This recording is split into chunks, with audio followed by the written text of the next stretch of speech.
There's another Michigan race that just leaves a big dump on my fantasy results. In 2019, it was Clint Boyer that wrecked my lineups. In 2020, it's Brad Keselowski and Ryan Blaney taking each other out. And this year, it's all the incidents involving Tyler Reddick, whether he had contact with Joey Logano or he spun out the very last end of the race. Could also mention handling-wise, Kevin Harvick, Alex Bowman, Martin Truex Jr. didn't have the greatest cars. Neither of those drivers are getting stage points, and they all gave me no more than 27 points. This race was for sure dominated by drivers that I ran out of usages with, those from the likes of Chase Elliott, William Byron, and Kyle Larson. But at the end of it all, and for the second week in a row, the race winner didn't earn any stage points, and was a driver that I didn't expect to win at all. For one, Ryan Blaney I thought was just going to have an annual win, just like with Kurt Busch. But now 2021 marks his first season where he's won multiple races in a season. So let's quickly look at my results at Fantasy for the week of Michigan. I promise you they're not very great. It's just like Homestead and some other tracks earlier in the season. To kick things off with Jackuwarz 1 with Ryan Blaney winning, that really threw off my bonus picks for a loop. And not just for Jackuwarz, but also the rest of my lineups, because they all went all in on Hendrick Motorsports and Chevrolet. Not even points from the top Ford or top Toyota is doubly frustrating. And for the second week in a row, Jackuwarz 1 is not going to get more than 150 points. Same story with Waste Elliott. We did have some okay results in the starters. There's no Tyler Reddick in here, but again, no bonus points here either. Pick Stenhouse has the best results, with the most silver lining in that I got the final Ricky Stenhouse Jr. play out of the way. We're not going to be using him next week for Daytona, and along with Chase Elliott, Denny Hamlin, Ryan Blaney, and Kyle Busch, we get some of their final plays out the way in nice fashion. Actually, for Blaney, this lineup still has multiple plays with him. Again, no bonus picks, just like with the rest of the lineups we've seen so far. All in on Chevrolet. Denny Hamlin was the top Toyota, with the race winner Ryan Blaney being top Ford. Also, William Byron was top Chevrolet, which none of my rosters had. No Chevy's going to end up being the only roster here that gets bonus points, that being from Denny Hamlin as top Toyota. But with the picks that No Chevy was dealing with for this week, it honestly could have been a whole lot worse. The real problem with this lineup is the Tyler Reddick Joey Logano incident that took Logano out of contention after he broke his right front wheel, like it's Formula 1 or something. But besides that, it's nice to see the impressive results from Brad Keselowski, Christopher Bell, and Matt DiBenedetto. Then there's Jackuwarz World Network. Very similar results to Jackuwarz 1, both having Tyler Reddick with his issues, and dealing with Kevin Harvick, Martin Truex Jr., and Alex Bowman's lackluster stage points. So that's another brutal recap of my fantasy picks. Now to see the top 8 drivers that could have gotten me a good day. 3 of the HMS cars acquired the top 4 spots in that honors. And in terms of play-saving drivers that would have been nice for all of my lineups, we're talking Kurt Busch and Matt DiBenedetto to round out the top 8. If I was just able to pick those 2 drivers instead of Kevin Harvick and Tyler Reddick, we could have seen better points results from this week. I was very gun-shy on deploying my final William Byron play here. Honestly, I wish I did deploy it here, and now I'm at the mercy of getting that final play with Byron at Daytona next week. Speaking of Daytona, let's roll on into the tier list and give you my picks on who should be in your lineup for this week at Daytona for the regular season finale.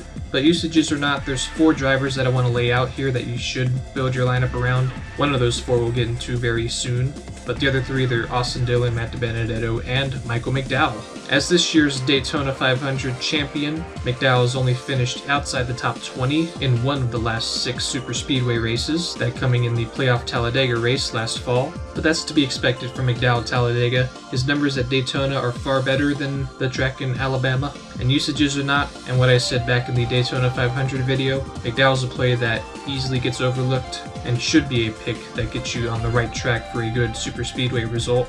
The category in blind spot plays is rather interesting. This really depends if you can play some of these or not. Kind of said that in the last few weeks' videos. That's the case for Denny Hamlin and Chase Elliott. Most players have probably spent up their last Chase Elliott and Denny Hamlin plays last week at Michigan. But if somehow you still have plays left for those 2, absolutely deploy them here, as they're one of the very few stud drivers that are very good at surviving the super speedway races as of late.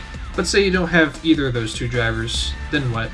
From this group, I have to go with Bubba Wallace. He's the 4th and final must-play drivers for me this week, alongside McDowell, DiBenedetto, Austin Dillon. And in his 4-year career, he's only had 2 super speedway races where he hasn't completed more than 3 of the laps. And needless to say, Wallace's lap completion percentage is very high, a lot better than most of the drivers that you'd expect to have better numbers there. But in terms of making the playoffs, Wallace is in a must-win situation, and even knowing that, I do like Bubba Wallace to still have a good point day regardless. Moving over to our long shot plays, this really is the category that's going to help make or break your lineup for this week. If you're looking to take your fantasy lineup for a survival route, I'd recommend at least one of the Spire Motorsports cars, maybe both of them, like with Waste Elliott back in the Daytona 500. Colleague Racing is also going to be starting Daytona this week with the 16 car of Kazgrala, and if you whip it back to Talladega earlier this spring, that 16 car finished in the top 10. And even Martin Truex Jr. is in here. I wouldn't write off the 19 car for this particular race just yet. If I had to take my chances with Truex at a super speedway, it would come at either here or in the Talladega playoff race, as his numbers at those two specific super speedway races, they're far better than the Daytona 500 and the first Talladega race. And so long as he stays in the draft with Denny Hamlin, I think he'll be just fine, and could post a 40-point day like he did last summer at Daytona. But going back to the Spire Motorsports cars, we're giving Justin Haley the spotlight for the long shot plays. And a lot what I can say about Bubba Wallace can be applied for Justin Haley, and same goes for Michael McDowell, as he and the 34 car have won a race at Daytona. If you expect this Daytona race to be a carnage-filled crash fest, and if you're looking for some driver that's going to survive all of the crashes, I'll take my chances with the Spire Motorsports car, in particular the 77. Caution plays, this is where we get into the danger zone, as in drivers that have had a high percentage in crashing in the last few super speedway races. Eric Almirola, Ross Chastain, Joey Logano, Ricky Stenhouse Jr., those four drivers I feel have a high probability in crashing in this race. Almirola, I like his chances better at Talladega, but here at Daytona, the 10 car hasn't been very good at surviving and getting to the end. Ryan Newman is very good in years past, mainly 2018 and 19, but since that final lap flip at the 2020 Daytona 500, his results have for sure fallen off. And despite sticking to his forgo stage points and make it to the end strategy, the finishing result that he's gotten have dwindled, and he's resorted to a round outside the top 20. And I can make a similar case for his teammate Chris Buescher, as I like his results better in 2020. In the first two super speedway races this year in 2021, it's forcing me to turn to the likes of Matt DiBenedetto and Michael McDowell over Buescher. Now for the avoids list, this can really go for whatever driver you ran out of usages with heading into this week. For me, that's most of the Joe Gibbs and Hendrick Motorsports cars, and really no need to go over why I planned on skipping them for this week, as that's really just the nature of Daytona. Almost anything can happen in this race, and you don't want your stud plays to go to waste if it's on a race like this. Or maybe you're looking for a driver from me that you would avoid, whether or not you have usages left for that driver. Kevin Harvick, I would say, is a good blind spot play, but unfortunately this isn't the Daytona 500 or the first Talladega race, as we're now in the back end of the super speedways for this season, which for the summer Daytona race and the playoff Talladega race, Harvick's numbers have been far less than what he would have in the first two races. But despite his good finishes in the last 2 weeks, I have to avoid Kurt Busch for this week. And this is only looking at it from a statistical view. If you look at his last 6 super speedway finishes, only one of those he finished inside the top 10. The rest have been 22nd or worse place finishes, with half of those races Kurt Busch seeing an early exit via a crash. Looking at these results alone is enough to avoid Kurt Busch, but if you're more gutsy than I am, maybe you can find something out of Kurt Busch more so than me. And just like Joey Logano all season, it's been boom or bust when it comes to picking Kurt Busch. And for this week at Daytona, I might as well just pick drivers that have been good to me all season long, and the ones that I've been most comfortable in starting. And so it's time to make our lineups for the final time in the regular season for Daytona. Just like last week at Michigan, this one didn't take me quite that long to make up. I actually had this planned out as early as the Talladega race last April. Back then, my plan is to start the 3 car, the 21, the 23, and the 34 car, and depending on who I had left at this point, those 2 drivers would get the final 2 spots, those being Ryan Blaney and William Byron. No Denny Hamlin play is going to suck, that's where the bonus picks come in. Best case scenario, Denny Hamlin forgoes all the stage points and then he gets the race win, just like in last year's Talladega race in the playoffs. I like the cusp of William Byron at super speedways. I honestly wished I had him at Talladega, and a few more last year. And so as I start him for this week, I hope that I'm not too late on the William Byron train for super speedways. Similar story to Matt DiBenedetto. He's had good results in the previous super speedway races, and we'll double down with that idea in the top 4 as well, despite the likes of Team Penske or even Stewart-Haas to get that honors. We'll go gambling in the top 4 with the 21 car. Waste Elliott will copy half of Jackuwarz 1's lineup with Matt DiBenedetto, Michael McDowell, and Bubba Wallace, as well as William Byron. But I'll have this lineup take a Toyota approach. I'll play Christopher Bell as my other Toyota driver that's still available, as I do like the idea of the Toyota cars working together early in the race and getting stage points. They were pretty good at doing that in the Daytona race in the summer last year, and I have a strong hunch that they'll do it again in this race. Spire Motorsports has been pretty good to Waste Elliott in the Daytona 500 race this year, so we got to get at least one of them for this race, and so we'll stash Justin Haley into the garage as a good safety blanket. I feel for this race weekend we have to be bold with the bonus picks, if the last Daytona race was any indication, and so we're going to go all in. We're going to say Bubba Wallace wins, Michael McDowell for top Ford. I believe not only that he got that in the Daytona 500, but he was also in contention for the Talladega race last April. William Byron again for top Chevrolet. I think he stays up front with that second starting spot.